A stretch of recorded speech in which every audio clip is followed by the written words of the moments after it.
আমি এই লোকটার পক্ষে থাকবো নাকি বিপক্ষে থাকবো এটা এখন আমি বুঝতেছি না। আমি বুঝতেছি না এই লোকটাকে আসলে অপরাধ করছে নাকি সঠিক কাজটাই করছে।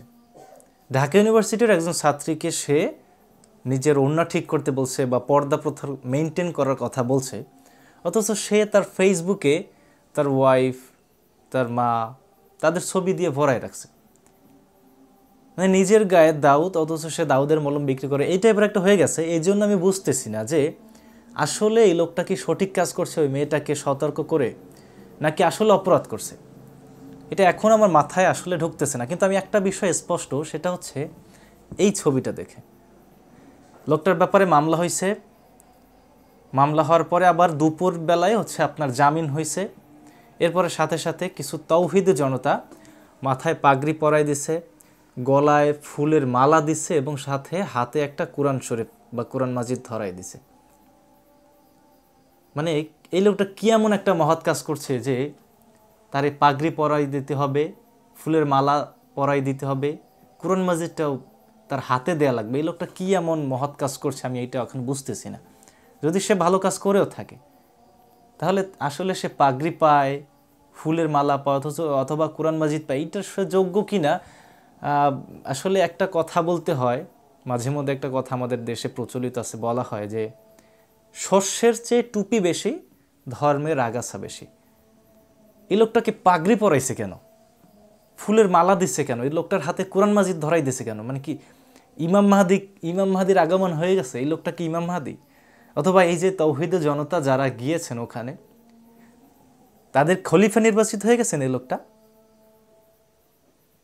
মানে আমি এখনও ক্লিয়ার বুঝতেছি না যে উনি যে কাজটা করছে, একজন মেয়েকে সে পর্দা প্রথা মেনটেন করার কথা বলছে, বা আপনার ওড়না ঠিক করেন, ওড়না ঠিক নাই এই কথা বলছে। যেই মেয়েটা মূলত ওড়না ছাড়া চলাফেরা করে, সেই মেয়েটাকে আপনি যদি বলেন যে আপনার ওড়না কোথায়, বা আপনার ওড়না গলায় কেন, আপনি ওড়না বুকে দেবেন, সেই মেয়েটা চড়া হবে, এটা স্বাভাবিক। কারণ সেই মেয়েটা নিজ থেকে বুঝতেছে যে এটা হচ্ছে ঠিক নাকি ঠিক হচ্ছে না। সেখানে আপনি যদি বলেন যে আপনার ওড়না ঠিক করে পড়েন, সেই মেয়েটা অবশ্যই চড়া হবে।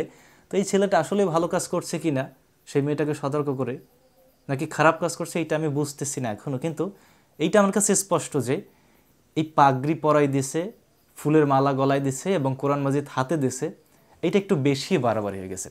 এটা আমার কাছে একদম ক্লিয়ার। আমি যদি ভুল না করে থাকি তাহলে এটা একটু বেশি বাড়াবাড়ি হয়ে গেছে। মানে আমাদের বাংলাদেশের যেসব মানুষ ধর্মের ব্যাপারে যতটা আবেগী, ধর্মের ব্যাপারে ততটা জ্ঞানহীন। ধর্মের ব্যাপারে আসলে কোনো জ্ঞান নাই, কিন্তু ধর্মের ব্যাপারে খুব আবেগী। এই লোকটা যে কাজটা করছে, ফেসবুক হোক, ফেসবুকের বাইরে হোক, একটা মিশ্র প্রতিক্রিয়া কিন্তু আমাদের সমাজে দেখা যাচ্ছে সম্প্রতি। আজকের দিনের কিন্তু সেরা একটা টপিক এই লোকটাকে নিয়ে। এই লোকটা যে কাজটা করছে আজকের দিনে সেরা একটা টপিক, এবং তাকে নিয়ে কিন্তু আমাদের সমাজে বা আমাদের দেশে সামাজিক যোগাযোগ মাধ্যমে হোক অথবা এর বাইরে হোক একটা মিশ্র প্রতিক্রিয়া দেখা যাচ্ছে। কিছু ভালো মানুষ তার পক্ষে নিচ্ছে, আবার কিছু ভালো মানুষও তার বিপক্ষে অবস্থান করছে।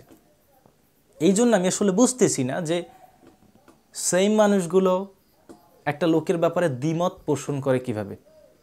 এই জন্য আমি বলেছি যে এই ব্যাপারে, এই লোকটার ব্যাপারে এখন আমার বক্তব্য স্পষ্ট না। তবে এই বিষয়টা স্পষ্ট যে এই লোকটাকে কেন পাগড়ি পরাই দেওয়া হয়েছে, কেন ফুলের মালা গলায় দেওয়া হয়েছে, এবং কেন তার হাতে কোরআন মাজিদ উঠাই দেওয়া হয়েছে। তার ফেসবুক ওয়ালেও তার স্ত্রী, তার মায়েদের ছবি, ওড়না ছাড়া ছবি কিন্তু তার ফেসবুক ওয়ালে আছে।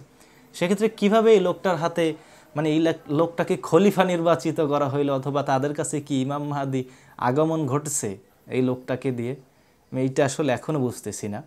শস্যের চেয়ে টুপি বেশি, ধর্মের আগাছা বেশি, এই কথাটার বাস্তব প্রমাণ হচ্ছে এটা একটু বেশি হয়ে গেছে আমার মতামতে। তারপর আপনাদের যদি কোনো মতামত থাকে তাহলে অবশ্যই কমেন্টে জানিয়ে দেবেন।